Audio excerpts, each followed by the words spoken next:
afternoon. I am on my way back from Atlanta. So I went to today to look at a used truck that looked like a fairly good deal whenever I looked at it online. But I got there, no such deal to be had. In fact, very, very bad deal. Bad, bad, bad, bad deal. It's a long story. There's more I want to convey telling the story. So, found this ad. I'm looking for a Toyota Tundra in the price range of $8,000 to $10,000.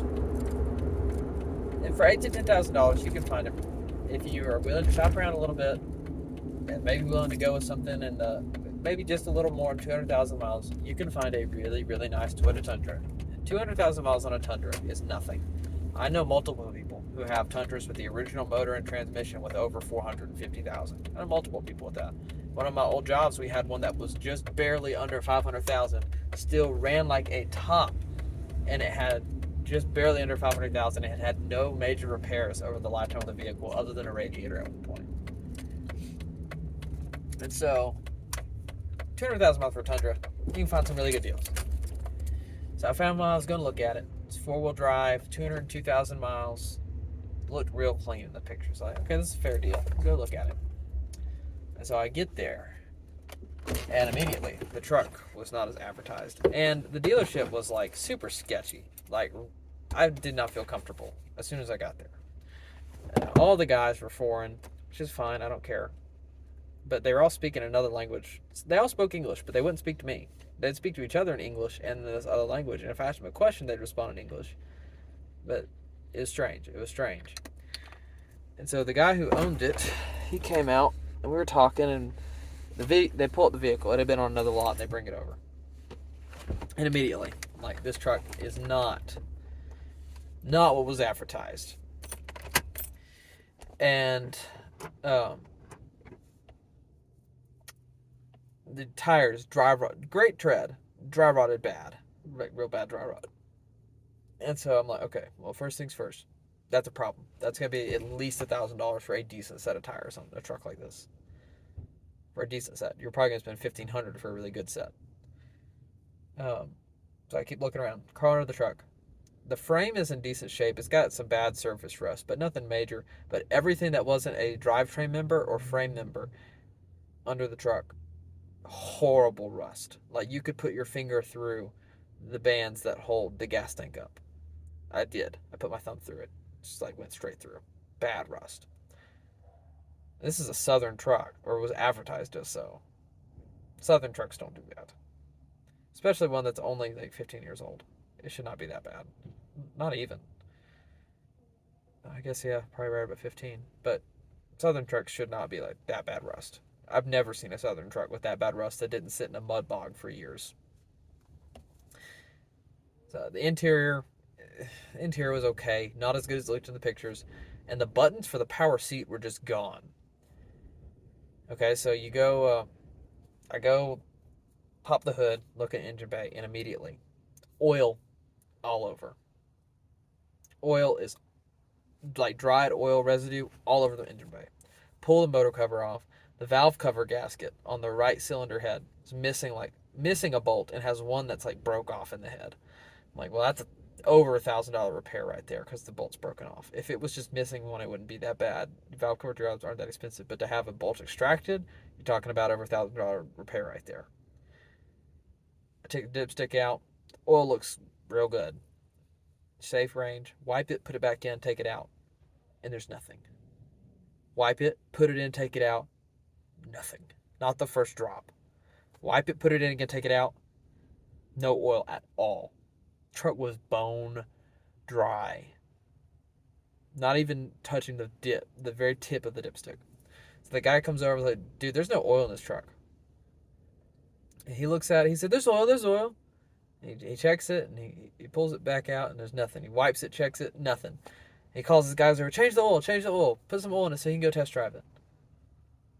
They start changing the oil. And while I'm waiting for him to change the oil, I look at what's coming out. I said, there's some oil. See, there was oil. It's coming out. I put my finger under there.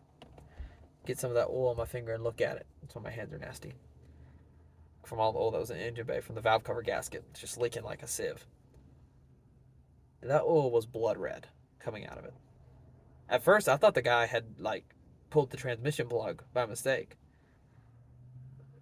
I was like, I looked at it, and that's the oil drain plug. I put my finger in it. I smell it. It smells like motor oil, but it smells funky, like real funky. It wasn't really even that dirty. It didn't look like it was that old oil either. Like it looked like it was fairly fresh, maybe 1,000 miles tops. Blood red. I'm looking at it, I was like, oh my goodness, that's Marvel Mystery Oil. It's gotta be. That's the only red fluid you'd put in a motor. And if they're putting Marvel Mystery Oil in it, that means that motor is toast. And they're trying to sell it while it still runs halfway decent. So, also, if you're going to do that, use the Lucas Oil stuff. It's motor oil colored, and people won't be able to tell. At least try to hide it. So I tell the guy, the oil's still draining out at this point. I said, dude, I am not paying you $8,000 for this truck. The absolute top dollar that you could charge someone for this truck and not be completely cheating them is maybe $3,500. And I'm not going to spend that on it.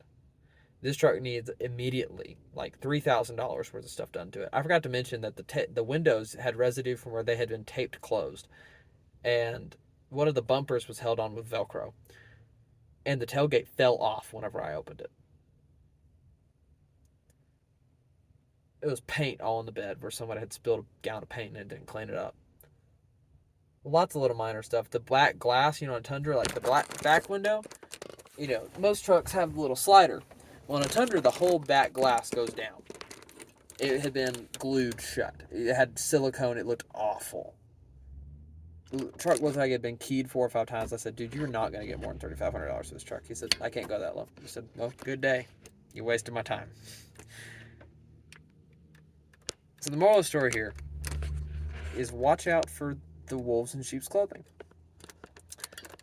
There is so many people out there in the world that do not care what they have to do to other people to get ahead. They will do it. And this was one of those guys. He knows he's scamming somebody when he sells that truck. He is not an idiot. He knows what he's doing.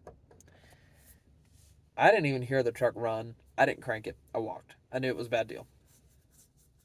So the moral of the story here is be aware of people who are looking to hurt you, but act as if they're, giving you a good deal. This guy was trying to convince me it was a good deal. Now that's like the, average sleazy car salesman.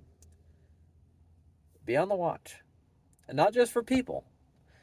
What does the Bible say? The devil walks around like a lion seeking who he might devour. Like a roaring lion. All throughout the Bible, sin is personified as a beast that wants to destroy you. And just like there's sleazy car dealers and people who are out to cheat people in life, the devil wants to cheat you out of eternity. Be on the lookout. Be alert. Don't fall for the temptations and the wiles and the temptations and the tricks of the adversary, because you're better than that. Watch out for the wolves, because they're there and they want to eat you. Just like sin is like a beast who wishes to devour you. So that's the moral of the story tonight. I'm hungry. I'm going into Panda Express. Thanks for watching.